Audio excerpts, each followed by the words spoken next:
नमस्कार प्रेक्षक हो. आपण आपल्या चॅनलच्या माध्यमातून आज या ठिकाणी नगर दक्षिण लोकसभा मतदारसंघातील राष्ट्रीय जनमंच पक्षाचे उमेदवार रवींद्र कोठारी यांच्याशी या ठिकाणी संवाद साधणार आहोत. नगर दक्षिण लोकसभा मतदारसंघाचे प्रचाराचा या ठिकाणी धुमधडका सध्या सुरू आहे. आरोप प्रत्यारोपाच्या फैरी सर्वत्र चालू आहे.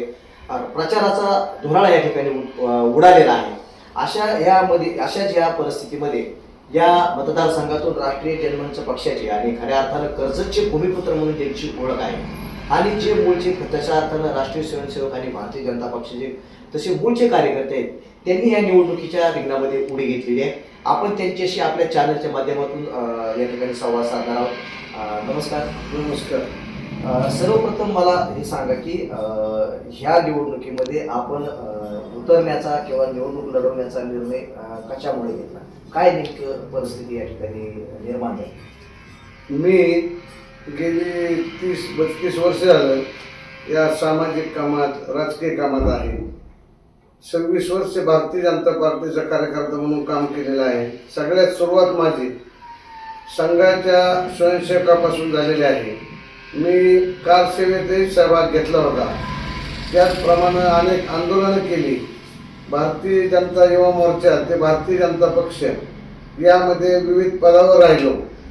लोखंडे साहेबांचे 3 इलेक्शन, गांधी साहेबांचे 3 इलेक्शन आणि शिंदे साहेबांचे 2 इलेक्शन यामध्ये मी सक्रिय असा सहभाग घेतलेला होता आणि प्रचार प्रमुख म्हणून काम केलेलं आहे. परंतु 2016 मध्ये मी राष्ट्रीय समाज पक्षाचे संस्थापक अध्यक्ष जानकर साहेब यांच्या उपस्थितीत रासपमध्ये प्रवेश केला. कारण भारतीय जनता पार्टीमध्ये मला असं जाणवलं की जे काही ओरिजिनल मूळ निष्ठावंत कार्यकर्ते आहेत त्यांना कवडीची किंमत राहिलेली नाही आणि त्यांना सोडून इतर पक्षातून जे कार्यकर्ते येतील त्यांना मोठं करण्याचं काम भारतीय जनता पार्टीचे स्थानिक लेवलचे, जिल्हा लेवलचे कार्यकर्ते करत आहेत. त्यामुळं एक स्वाभिमानी कार्यकर्ता म्हणून मी भाजपचा राजीनामा देऊन राष्ट्रीय समाज पक्षामध्ये प्रवेश केला. गेल्या 9 वर्षापासून राष्ट्रीय समाज पक्षाचं काम करत होतो. गेल्या 6 महिन्यापूर्वी जानकर साहेबांनी मला लोकसभा नगर दक्षिण लढवावी म्हणून उमेदवारी करा म्हणून आग्रह धरला आणि त्यांनी त्याप्रमाणे माझं नाव घोषित केलेलं होतं. त्यानंतर मी गेले 6-7 महिने झालं पूर्ण हा मतदारसंघ पिंजून काढला. परंतु ज्या काही घडामोडी घडल्या त्यामध्ये रासप हा भाजप महायुतीचा घटक पक्ष झाला आणि जानकर साहेबांनी एक जागा सोडून त्यांनी पक्षांना त्यांच्या बरोबर घेण्याचा प्रयत्न केला. मी त्यावेळी सर्व कार्यकर्त्यांशी संवाद साधला आणि सर्वांचे विचार ऐकून सर्वांनी एकच आग्रह धरला, आपण एवढी तयारी केलेली आहे, आपण एवढं तळागाळापर्यंत गेलेलो आहे, समाजाचे प्रश्न मांडलेले आहेत, तर आपण लढलंच पाहिजे आणि या भावनेतून मी माझी उमेदवारी केलेली आहे. या ठिकाणी आपण पाहिले की राष्ट्रीय जनमंच पक्षाची आपण या ठिकाणी निर्मिती केली, स्थापना केली आणि देशातील पहिला उमेदवार नगर दक्षिणमधून या ठिकाणी आपण या निवडणुकीच्या माध्यमातून उभा केला आहे.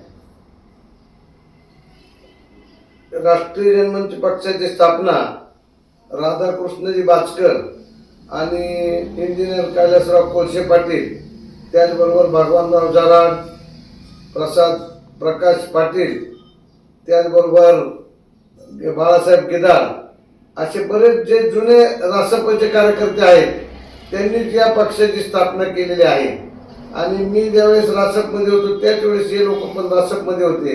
परंतु त्यांचं जानकर साहेबांबरोबर न पटल्यामुळं त्यांनी हा पक्ष स्थापन केलेला होता आणि आमचे विचार एकत्र असल्यामुळं मी या पक्षाची उमेदवारी करण्याचा निर्णय घेतला. आपण पाहिले की या राष्ट्रीय जनमंच पक्षाचं जे तुमचं बॅनर आहे त्याच्यामध्ये लोकनेते गोपीनाथ मुंडे आणि खास करून दिवंगत दुसरे नेते खासदार दिलीप गांधी जे माजी केंद्रीय मंत्री आहेत यांची या ठिकाणी प्रतिमा लावण्याचा हेतू काय?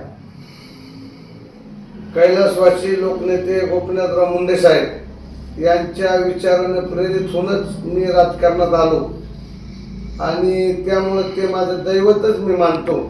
त्याचबरोबर स्वर्गीय खासदार दिलीपजी गांधी यांच्या बोटाला धरून मी राजकारण करायला लागलो. त्यामुळं ते सुद्धा माझे एक श्रद्धास्थान आहे आणि त्या दोघांना मानूनच मी या राजकारणात आलो आहे. किंवा त्या दोघांच्या विचाराचंच राजकारण मी करत आहे. त्यांनी जनसामान्यांच्या करता कामं केली आणि जनसामान्याकरता ते जगले, किंवा जनसामान्याचं आपण जे म्हणतो गोरगरिबांचे कायवारी, असं या दोघांचं नेतृत्व होतं. आणि तेच पुढे चालवण्यासाठी मी या दोघांचे माझे जे बॅनर आहेत त्याच्यावर जे फोटो आहेत तर मला एवढंच त्याच्यातून करायचं आहे की ते माझे श्रद्धास्थान आहेत. आपण जर पाहिलं तर ही निवडणूक लोकसभेची आहे, देशाचे भवितव्य घडवणारी निवडणूक आहे. पण या निवडणुकीमध्ये आपण कोणते साधारण मुद्दे घेऊन निवडणुकीच्या रिंगणामध्ये उतरला? ही देशाची निवडणूक आहे. आपल्या मतदारसंघाचा विचार केला तर मागील 19ला मी सुद्धा डॉक्टर सुजय विखेंचं काम केलं होतं आणि ते त्यावेळेस निवडून आले होते. परंतु 5 वर्षाच्या काळात ज्या वेळेला आम्ही संबंध मतदारसंघात फिरलो त्यावेळेस असं लक्षात आलं की खासदार कुठेही 5 वर्षात भेटले नाहीत, दिसले नाहीत. कोणाच्याही कामाचा विषय असला तरी प्रत्यक्ष थेट संपर्क असा त्यांचा झाला नाही. कोणाचाही फोन हा प्रत्यक्ष खासदार साहेबांना करायला कसल्याही कार्यकर्त्याला नंबर सुद्धा कोणाकडे नाही. याच्या आधी जे गांधी साहेब होते खासदार तर त्यांचा डायरेक्ट जनतेशी संपर्क होता आणि कोणाची मध्यस्थी लागत नव्हती. कसलाही कार्यकर्ता, कुठलाही सामान्य माणूस गांधी साहेबांच्या नंबरवर फोन करून त्यांच्याशी आपल्या अडचणी सोडवण्याकरता तो संपर्क करायचा. त्यामुळं लोकांमध्ये अशी भावना होती की आपल्याला जनसामान्यातला कार्यकर्ता हवा आहे खासदार म्हणून होणारा. मोठ्या माणसाने खासदार होण्याला गैर नाही, परंतु त्यांचा संपर्कच जनतेशी राहत नाही आणि जनसामान्याची नाळ तुटते. त्यामुळे लोकांनीच आग्रह केला की आपण सामान्यमध्ये आहोत आणि सामान्य कार्यकर्ते आहोत म्हणून उमेदवारी करा. साधारण कुठले मुद्दे आपण घेऊन मतदारांच्या सामोरे जातात?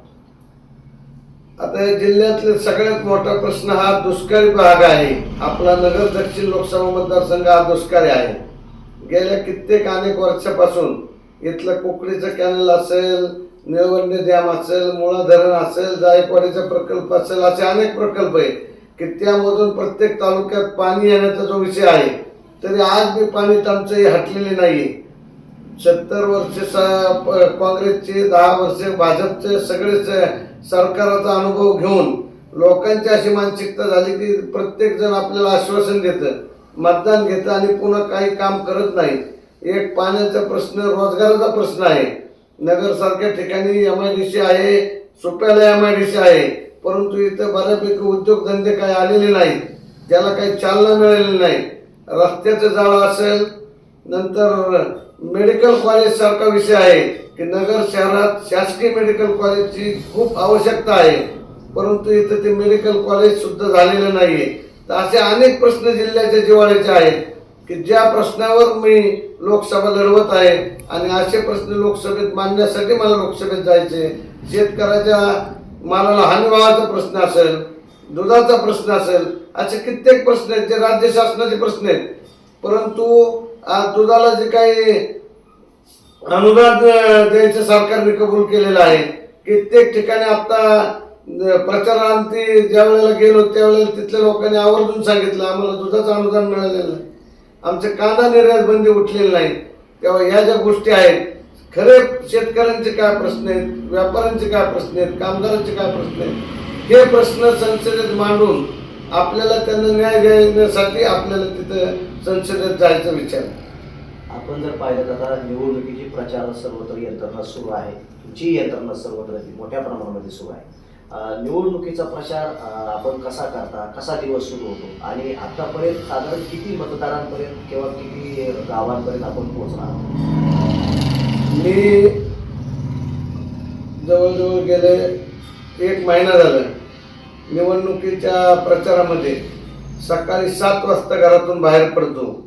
सकाळी एक 4-5 गावं जिथं आपले छोटे छोटे 5-25 कार्यकर्ते, 50 कार्यकर्ते येतील असा एक कार्यक्रम, असे कमीत कमी रोजचे सकाळी 1-5 गावं 11-12 वाजेपर्यंत घ्यायचे आणि नंतर पुन्हा 5च्या नंतर पुन्हा संध्याकाळी 10 वाजेपर्यंत घ्यायचे. असं रोज 10 ते 12 गावचा संपर्क, असं माझं सध्याचा नित्यनियम आहे. आणि प्रत्येक गावात गेल्यानंतर तिथल्या काय अडचणीत त्या समजून घेणे आणि मी जरी सामान्य असलो तरी लोकांमध्ये असे चर्चा सुद्धा घडवावं लागते की बुवा मोठाच माणूस काहीतरी करू शकतो असं नाही. आपण बी अनेक आंदोलनं केलेली आहेत, त्यामुळं लोकांत बी विश्वास आहे की आपण काही ना काही लोकांचे प्रश्न सोडवू शकतो. त्या पद्धतीने लोकांमध्ये जाऊन विचाराची देवाणघेवाण करण्याचा असा एक दिनक्रम आहे माझा. आणि त्या मुद्द्यावर मी आता हा संबंध मतदारसंघ पेचतोय. तसा 6 महिन्यापासूनचा विचार करायचा झाला तर मी 60 ते 70% मतदारसंघात प्रत्येक गावापर्यंत पोहोचलेलो आहे. आणि त्या गावाच्या समस्या, पाथर्डी तालुक्यातलं मोरीसारखं गाव आहे जिथं रस्ता जाणलेला नाहीये, प्यायला पाणी नाहीये आणि वीज नाही, अशी गाव आहेत.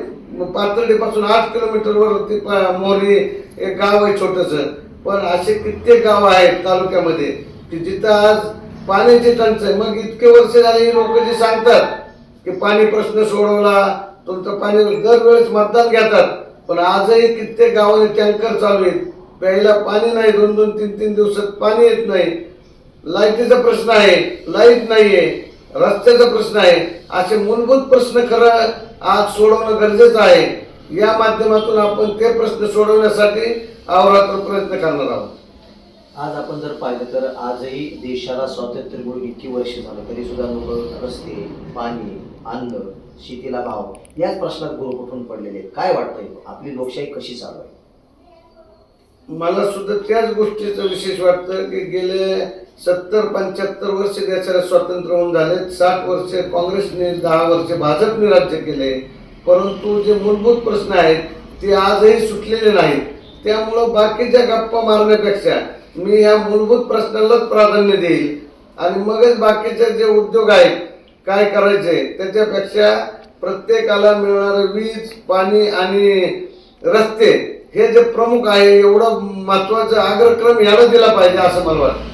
आपण आमच्या चॅनलच्या माध्यमातून प्रेक्षकांना काय आवाहन करा?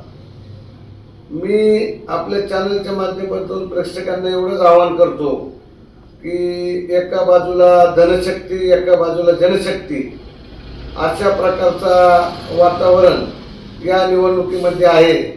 आणि एकाच नाण्याच्या 2 बाजू आहेत. ह्या विखे गेले लंके आले, मतदारसंघात फरक पडू शकत नाही. तीच बोंब पुन्हा 5 वर्ष पाहायला मिळेल. माझी सर्वच जनता या माध्यमातून मतदारांना विनंती आहे की जर सामान्य कुटुंबातल्या माणसाला आपण मतदान केलं आणि माझ्यासारखा हक्काचा माणूस जर तुम्ही निवडून दिला तर कुठल्याही वेळेला तुम्हाला माझा दरवाजा खुला असेल आणि कोणत्याही वेळेला तुम्ही मला रिंग केली तर मी तुमच्यासाठी मिनिटात तयार असेल. त्यामुळं तुम्हाला जो माणूस हक्काचा वाटतोय त्यालाच मतदान करावं आणि या अगोदरचे अनुभव लक्षात घेता. शेवटी आपले प्रश्न कोण सोडू शकतं याचा विचार करून मतदारांनी मतदान करावं. आणि माझा अनुक्रमांक नंबर 7 आहे, त्यात माझे चिन्ह शिट्टी आहे. शिट्टी या चिन्हासमोरील बटन दाबून आपण मला सहकार्य करावं एवढंच आवाहन मी आपल्या या चॅनलच्या माध्यमातून सर्व मतदार बंधू भगिनींना करतो. आपण या ठिकाणी पाहिले की राष्ट्रीय जनमंच पक्षाचे नगर दक्षिण मतदारसंघातील उमेदवार रवींद्र कोठारी यांच्याशी आपण या ठिकाणी संवाद साधलाय. तिसरा पर्याय आपला मतदारसंघ आपला माणूस हे ब्रीदवाक्य घेऊन रवींद्र कोठारी ह्या निवडणुकीच्या रिंगणामध्ये उतरले. त्यांनी वाडी वस्तीवर या ठिकाणी मतदारांशी संपर्क साधलेला आहे. असं म्हणलं तरी वावगं ठरणार नाही की अक्षरशः त्यांनी मतदारसंघ संपूर्णपणे पिंजून काढलाय आणि प्रत्येक मतदारांपर्यंत जाण्याचं काम त्यांनी मागील काही दिवसापासून सुरू केल्यामुळं हे आज प्रत्येक मतदारांपर्यंत पोहोचल्याचं आपल्याला या ठिकाणी पाहावयास मिळेल. जी न्यूज चॅनलसाठी गणेश जेवरे, कर्जत, अहमदनगर.